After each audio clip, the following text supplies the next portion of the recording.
दूल्हा दुल्हन को लेने आया, लेकिन अचानक उसने देखा कि दरवाजे पर खड़ी महिला उसकी बरसों पहले खोई हुई पहली मोहब्बत थी। वह इतना हैरान था कि उसे यह भी याद नहीं रहा कि आज उसकी शादी है, और उसने अपने पीछे खड़ी दुल्हन के चेहरे के भावों पर बिल्कुल ध्यान नहीं दिया। यह देखकर कि उसकी पहली मोहब्बत ने नाश्ता नहीं किया है, उसे बुरा लगा और वह उसे तुरंत कुछ खिलाने ले जाना चाहता था। यह वह शादी थी जिसका लड़की को लंबे समय से इंतजार था, लेकिन दूल्हे की नजर में यह एक मामूली मजाक जैसा था। और तो और उसकी पहली मोहब्बत ने जानबूझकर कहा कि दुल्हन बहुत ज्यादा भावुक है। फिर उसने दरियादिली दिखाते हुए उससे कहा कि वह जल्दी करे और अपनी पत्नी को संभाले, लेकिन उस आदमी ने दुल्हन की तरफ देखा तक नहीं। उसने बस शादी के जूते निकाले और उन्हें लापरवाही से उसके पैरों में पहना दिया। यहाँ तक कि फोटोग्राफर ने भी उसे याद दिलाया कि यह सब बहुत तेजी से हो रहा है, लेकिन उसने कहा कि यह सब तो बस दिखावे के लिए है और समय बर्बाद करने की कोई जरूरत नहीं है। उसी समय ब्राइड्समेड, दुल्हन की सहेली, भागती हुई आई और बताया कि किसी ने शादी की गाड़ियों का क्रम बदल दिया है और दुल्हन को सबसे आखिरी गाड़ी में बिठा दिया है। लेकिन उस आदमी ने शांति से कहा कि उसकी पहली मोहब्बत को बचपन से ही गाड़ी में सफर करते समय उल्टी या घबराहट, कार सिकनेस होती है, इसलिए वह सिर्फ उसी गाड़ी में बैठ सकती है जिसे वह खुद चलाएगा। फिर उसने अपनी पहली मोहब्बत का सामान उठाया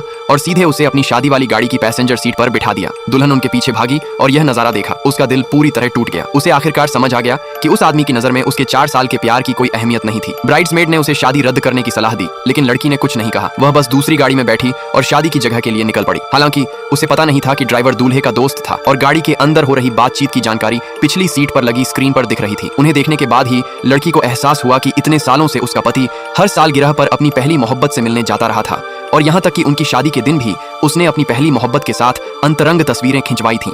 ब्राइड्समेड गुस्से से भर गई और चाहती थी कि ड्राइवर गाड़ी रोक दे, लेकिन लड़की ने उसे रोक दिया। उसने अपना फैसला कर लिया था। उसी पल ड्राइवर को भी समझ आ गया कि क्या हुआ है और उसने जल्दी से बताया कि यह सब नकली था, लेकिन लड़की ने शांति से कहा कि उसे तलाकशुदा आदमी में कोई दिलचस्पी नहीं है। फिर उसने ड्राइवर से होटल के गेट पर गाड़ी रोकने को कहा। ब्राइड्समेड ने जोर से दरवाजा बंद किया और चली गई। हालांकि उसका दोस्त उसे बताने के लिए बार बार फोन कर रहा था, फिर भी उस आदमी को यकीन था कि लड़की उसे कभी छोड़कर नहीं जा सकती। अगर आप जानना चाहते हैं कि आगे क्या होगा तो इस वीडियो को लाइक करें, कमेंट में पार्ट 2 लिखें और सब्सक्राइब करना न भूलें।